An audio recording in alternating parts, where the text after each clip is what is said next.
Hi అండి, నేను మీ శ్రావణి. ఈరోజు వీడియోలో కోకోనట్ మిల్క్ షేక్ అనేది చూపిస్తున్నానండి. దీనికి కావాల్సినవి కొబ్బరి ముక్కలు. ఇది లేత కొబ్బరి ముక్కలు అండి. దాని మీద ఉన్న బ్రౌన్ పార్ట్ అనేది తీసేసి ముక్కలుగా కట్ చేసుకున్నాను. ముందుగా నానబెట్టి తొక్క ఒలుచుకున్న బాదాము, ఒక గంట ముందు నానబెట్టి తీసుకున్న జీడిపప్పు అండి.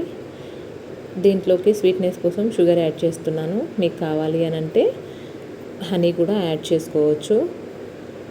సో మనం మిక్సీ జార్ తీసుకొని దాంట్లోకి కొబ్బరి ముక్కలు, బాదాం, జీడిపప్పు, వాటర్ యాడ్ చేసుకొని మెత్తగా మిక్స్ చేసుకోవాలండి. నేను ఇక్కడ వాటర్ తీసుకున్నాను. మీకు కావాలి అంటే పాలు కూడా తీసుకొని మెత్తగా మిక్సీ చేసుకోవచ్చు.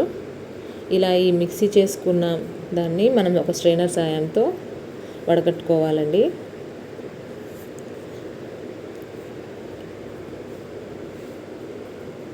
ఇలా వడకట్టుకున్నాక వచ్చిన పిప్పితో మనము స్వీట్స్ ప్రిపేర్ చేసుకోవచ్చు, పలావ్లోకి యూస్ చేసుకోవచ్చు, నాన్ వెజ్ కర్రీలోకి కూడా యూస్ చేసుకోవచ్చు అండి.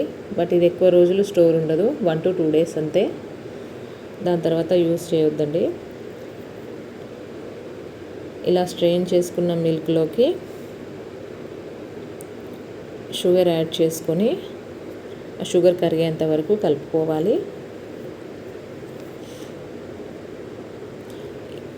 ఇలా ఉండే మన కోకోనట్ మిల్క్ మన బాడీకి చాలా చలవండి. ఈ సమ్మర్ సీజన్లో చాలా బాగా యూజ్ ఉంటుంది మన హెల్త్కి. ఇలా చేసి పెడితే పిల్లలకు కూడా చాలా ఇష్టంగా తాగుతారండి.